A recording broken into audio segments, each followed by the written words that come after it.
Welcome to the first of 3 4-hour sessions that will make up this workshop on indoor exposure to fine particulate matter and practical mitigation approaches. My name is Richard Corsi. I'm the Dean of the Massey College of Engineering and Computer Science at Portland State University, and I'm honored to serve as chair of the committee that helped to plan this workshop series, and I'll acknowledge other members of the committee shortly. First, some housekeeping. This is an open, on-the-record session. It will be recorded and available on the web for later viewing. Observers will not have audio or video access, but you can add text under the Ask Your Question field at the bottom of the video link. A few words about the topic we're covering in this workshop. There is an overwhelming base of scientific evidence that increases in levels of outdoor fine particulate matter is associated with a range of short-term and chronic health impacts, including asthma exacerbation, acute and chronic bronchitis, heart attacks, increased susceptibility to respiratory infections, premature death, and much more. The burden of these health effects is greater for underserved and marginalized communities, and we should keep that in mind all the time and during this workshop as well. Because Americans spend 69 of our 79 years of life domiciled inside buildings, our exposure to fine particulate matter of outdoor origin largely occurs inside of buildings. And our overall exposure to fine particulate matter in buildings is therefore a combination of particles of outdoor origin that are transported into buildings mixed together with particles of indoor origin from sources such as cooking and candles and indoor chemistry and more. The mixture of these particles is dynamic because emission sources are dynamic and because physical and chemical transformations occur inside buildings over time that change the composition of indoor particles. What are the most important sources of indoor fine particulate matter? How do we practically measure indoor fine particulate matter? What do the measurements mean? What are the health effects of exposure to indoor fine particulate matter? How do we reduce our exposure to fine particulate matter indoors by using existing technologies? And how does human behavior and decisions we make affect our exposure to fine particulate matter inside buildings? These are all questions that will be addressed in the 3 half days that make up this workshop.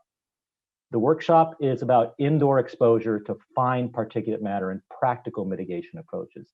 It's worth noting a few key decisions made by the Planning Committee in the last several months. The Planning Committee decided to focus the scope of these workshops on exposures that occur in residential and school buildings.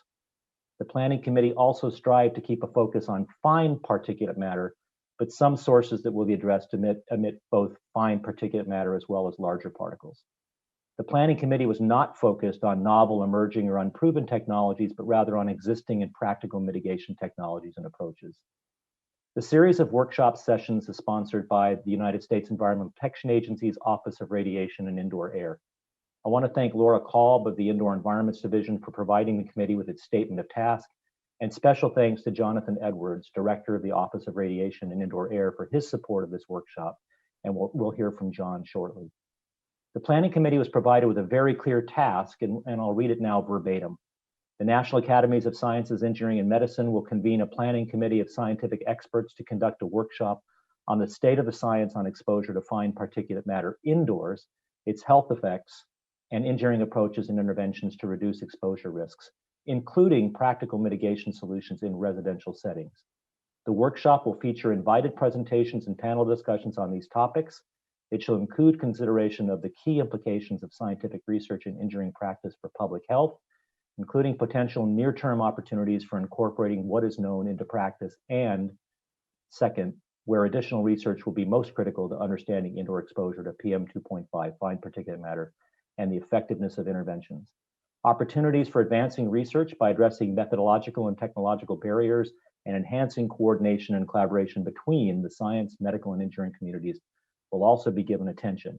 The indoor environments considered in this workshop will be limited to non-industrial exposure within buildings, and as I mentioned, the committee's decided to focus on residential and school environments.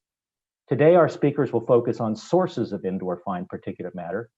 In 1 week, April 21st, at this same time, our invited speakers will focus on health, metrics, and assessment related to indoor fine particulate matter. And in 2 weeks, on April 28th, at this same time, our invited speakers will focus on mitigation of exposure to indoor fine particulate matter. We have an all-star lineup of speakers throughout all 3 days of the workshop. I'm really excited about our list of speakers. And the selection of these speakers and design of the workshop topics and flow was possible because of the enthusiastic, focused, and sometimes exhausting efforts of many outstanding scholars and colleagues who collectively serve on the Planning Committee, and I want to acknowledge each of them now before we get started. Committee members include Dr. Seema Bangar, Senior Indoor Air Quality Manager with WeWork, Dr. Renji Chan, Research Scientist and Deputy Indoor Environment Group Leader of the Energy Analysis and Environmental Impact Division at Lawrence Berkeley National Laboratory, Dr. Linda McCauley, Dean of the Nell Hodgson Woodruff School of Nursing at Emory University, Dr. Elizabeth Matsui, Professor of Population Health and Pediatrics and the Associate Director of Health Transformation Research Institute at the University of Texas at Austin's Dell Medical School, Dr. Kimberly Prather, a Distinguished Professor at Scripps Institution of Oceanography and University of California at San Diego, and Kim will be moderating today's session. I'll introduce her in a moment. Dr. David Pui, Regents Professor and L.M. Fingerson TSI Incorporated Chair in Mechanical Engineering at the University of Minnesota, Dr. Jeffrey Siegel, Professor in the Department of Civil and Mineral Engineering at the University of Toronto, Dr. Marina Vance, Assistant Professor, Department of Mechanical Engineering and Program of Environmental Engineering at the University of Colorado Boulder. Our committee would not have gotten to this first workshop session without the outstanding support of the National Academies, and in particular, I want to thank Dr. David Butler, the J. Herbert Holloman Scholar of the National Academy of Engineering, for his tremendous support, insights, and actions on behalf of the Planning Committee. And I also want to thank the following staff of the National Academies for their support: Drs. Guru Madhavan, Kathleen Stratton, and Courtney Hill, and Mr. Michael Holzer. This workshop is being conducted under a contract between the National Academies of Sciences, Engineering, and Medicine and the U.S. Environmental Protection Agency. And I'd now like to introduce Jonathan Edwards, who's the Director of the EPA's Office of Radiation and Indoor Air, for some opening remarks. John?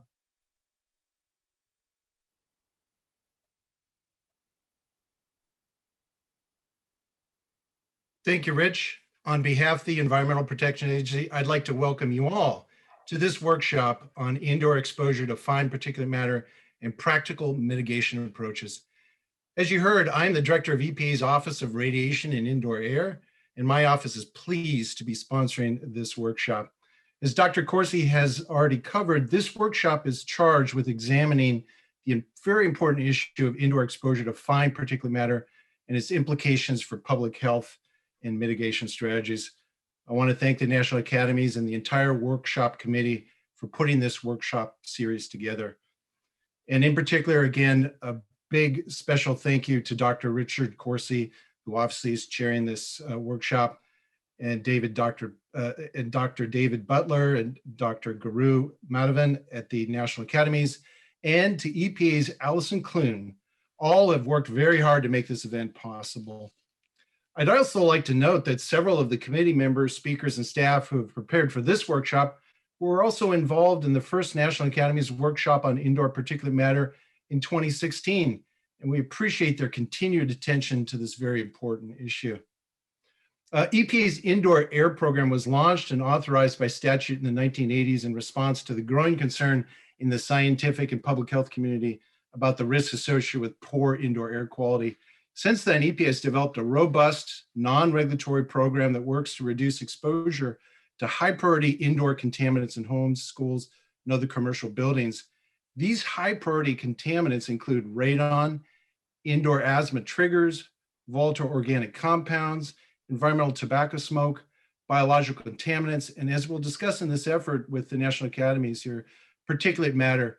So as you can see, EPA's Indoor Air Program addresses some of the highest human health risks in the agency's portfolio, in part because indoors is where Americans spend 90% of their time living and breathing.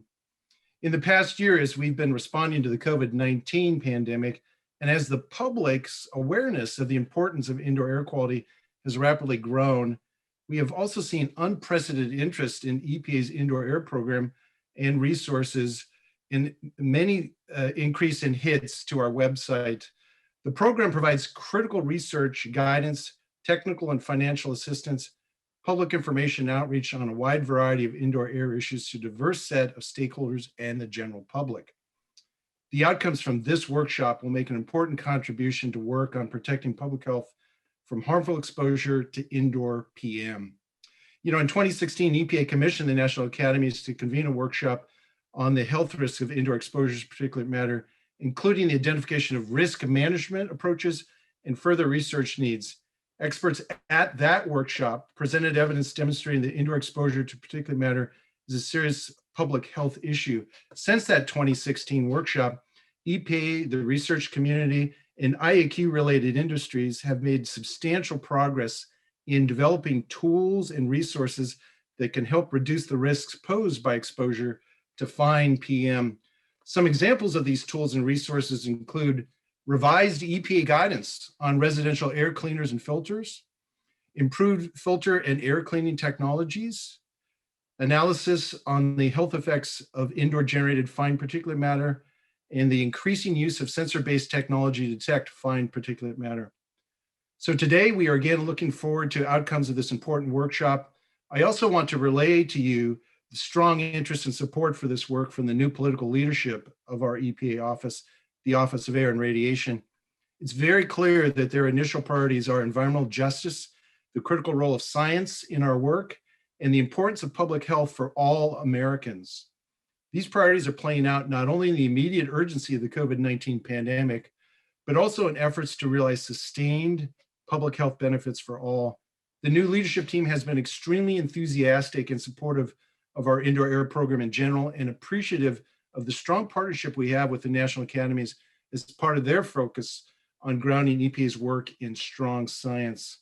So EPA will use the results of this workshop to continue to build scientific foundation on the impacts of indoor exposure to particulate matter, to communicate the importance of the science, to develop and share new and revised guidance on engineering and behavioral approaches to mitigate exposure to indoor particulate matter, and to help drive advances in indoor particulate matter mitigation technology. So thank you all for your participation in this very important workshop, and I hope you enjoy the proceeds of the next few days. Thank you. Well, thank you. Thank you so much, John. And thanks for everything your office does, the US EPA. Appreciate it very much. Certainly. All right, it's been a great pleasure to work with Dr. Kimberly Prather on this workshop planning committee. Kim is a member of both the National Academy of Sciences and the National Academy of Engineering. So very few people get to say that. And Kim's also a leader in the field of aerosol chemistry. And so I'll now hand the reins over to Kim to moderate today's sessions on outdoor and indoor sources of fine particulate matter. Kim, the virtual floor is yours.